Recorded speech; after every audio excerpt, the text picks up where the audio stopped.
पत्रामध्ये आपल्या सगळ्यांचं स्वागत। सुरुवातीला एक मोठी बातमी। खासदार ओमराजे निंबाळकर केंद्रीय कृषी मंत्र्यांविरोधात हक्कभंग आणणार आहेत। मुख्यमंत्र्यांच्या वक्तव्यानंतर कृषी मंत्र्यांनी विधान बदलल्याचा ओमराजे यांनी आरोप केलेला आहे। कृषी मंत्र्यांनी माझ्या प्रश्नावर खोटं उत्तर का दिलं असा सवाल ओमराजे यांनी विचारलाय। तर 1 ते 2 दिवसात केंद्रीय कृषी मंत्र्यांना प्रस्ताव देणार असल्याचं ओमराजे यांनी म्हटलेलं आहे। डबल इंजिनचा शेतकऱ्यांना फायदा झाला पाहिजे असं देखील ओमराजे यांचं म्हणणं आहे।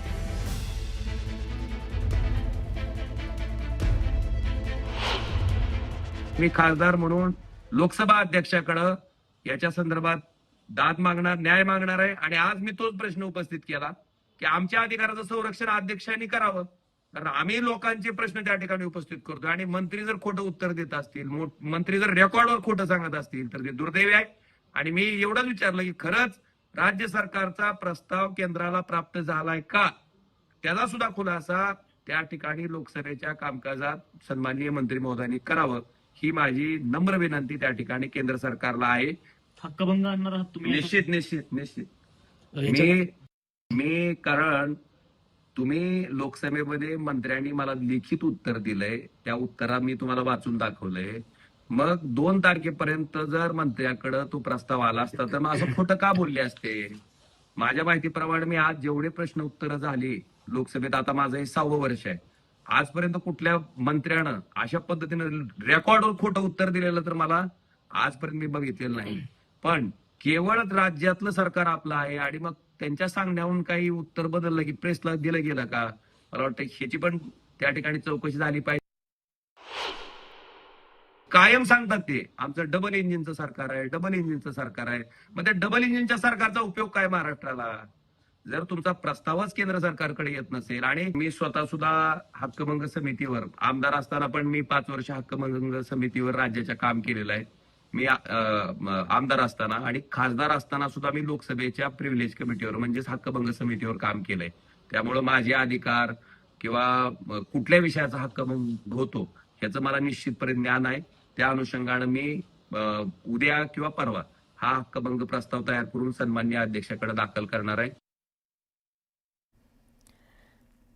बातमीपत्रामध्ये आता पाहणार आहोत सकाळच्या महत्त्वाच्या 100 बातम्या अतिशय वेगवान स्वरूपात। सुरुवात करूयात।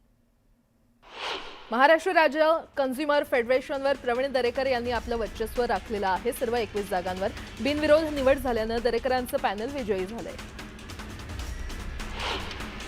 खासदार संजय दिना पाटील यांनी सरकारच्या वैद्यकीय सुविधांची पोलखोल केली आहे। नागरिकांच्या समस्यांबाबत सरकार असंवेदनशील असल्याचा आरोप करत वैद्यकीय समस्यांबाबत लोकसभेत बोलायला दिलं जात नाही असा दावा खासदार संजय दिना पाटील यांनी केलाय। सहकार मंत्री बाबासाहेब पाटील यांनी कराड येथील यशवंतराव चव्हाण समाधीस्थळी जाऊन अभिवादन केलं। यावेळी शेतकरी कर्जमाफीवर प्रश्न विचारल्यानं बाबासाहेब पाटलांनी काढता पाय घेतला। मनसेकडून मतदार याद्यांबाबत 4.25 लाख हरकती नोंदवण्यात आलेल्या आहेत। मतदार याद्यांवर हरकती सूचना नोंदवण्याची आज शेवटची तारीख, खरं तर कालच ती शेवटची तारीख होती। दरम्यान मुंबई शहर परिसरातून तब्बल 1.25 लाख हरकती सूचना आल्या। मुंब्र्यातील माजी नगरसेवक सुधीर भगत यांचं नाव नगरपालिका निवडणुकांसाठी अंतिम झालेल्या यादीतून वगळण्यात आलंय आणि त्यामुळे भगत यांनी निवडणूक आयोगाकडे धाव घेत तक्रार दाखल केली आहे। वसई विरार महानगरपालिकेच्या मतदार यादीमध्ये तब्बल 80,000 दुबार मतदार आढळून आल्याचा आरोप बहुजन विकास आघाडीनं केलाय। त्यामुळे मतदारांमध्ये संभ्रम निर्माण झालाय। आज मुख्याध्यापक महामंडळाकडून आंदोलन पुकारलं जाणार आहे, मात्र राज्यभरातील शाळा सुरू राहणार आहेत। शाळा बंद ठेवल्यास शिक्षकांचा पगार कापला जाणार असून शिक्षण विभागाकडून कठोर कारवाईचा इशारा देण्यात आलाय। विद्यार्थ्यांचं नुकसान टाळण्यासाठी शाळा सुरू ठेवण्याचे आदेश देण्यात आले। जैन मुनी निलेशचंद्र कबुतरांचा लढा अधिक प्रभावी करणार आहेत। निलेश मुनी यांच्याकडून व्याख्यानाचं आयोजन आज करण्यात आलेलं आहे। कबुतरखाने वाचवावेत यासाठी व्याख्यान आयोजित करण्यात आलं असून 7 डिसेंबरला जैन समुदायाचा मोर्चा देखील निघणार आहे। केंद्र सरकारच्या पंतप्रधान कार्यालयाचं नाव बदलल्यानंतर आता महाराष्ट्रातील राजभवनचं नावही बदलण्यात आलंय। राज्याचं राजभवन आता लोकभवन या नवीन नावानं ओळखलं जाणार आहे। ठाणे आणि मुलुंड दरम्यान नवीन उपनगरीय रेल्वे स्थानकाचं काम जलद गतीनं पूर्ण करा अशी मागणी शिवसेना खासदार नरेश म्हस्के यांनी संसदेत केली। रेल्वे मंत्रालयानं मध्य रेल्वेला तात्काळ अधिकृत सूचना द्याव्यात असंही म्हस्के म्हणाले। मुंबईतील डॉक्टर गौरी गाजी आत्महत्या प्रकरणात एसआयटीची स्थापना करण्यात आलेली आहे. पोलीस उपायुक्त रागसुधा आर यांच्या अध्यक्षतेखाली एसआयटी स्थापन करण्यात आली असून गौरीच्या आईवडिलांनी अंजली दमानिया यांच्यासह मुख्यमंत्री देवेंद्र फडणवीस यांची भेट घेऊन संपूर्ण प्रकरणाची माहिती दिली. केंद्रीय मंत्री नितीन गडकरी यांनी मुंबई गोवा हायवेसाठी नवी डेडलाईन दिलेली आहे. एप्रिल 2026 आधी मुंबई गोवा महामार्गाचं काम पूर्ण होईल अशी माहिती लोकसभेत नितीन गडकरी यांनी दिली. सार्वजनिक बांधकाम विभाग जवारमध्ये 111 कोटी 63 लाख इतकी ठेकेदारांची रक्कम काढल्याप्रकरणी अटकेत असलेल्या 2 आरोपींच्या पोलीस कोठडीत वाढ करण्यात आली आहे. मुख्य आरोपी निलेश रमेश पडवळे आणि यज्ञेश अंभिरे या दोघांना 17 तारखेपर्यंत पोलीस कोठडी सुनावण्यात आली आहे.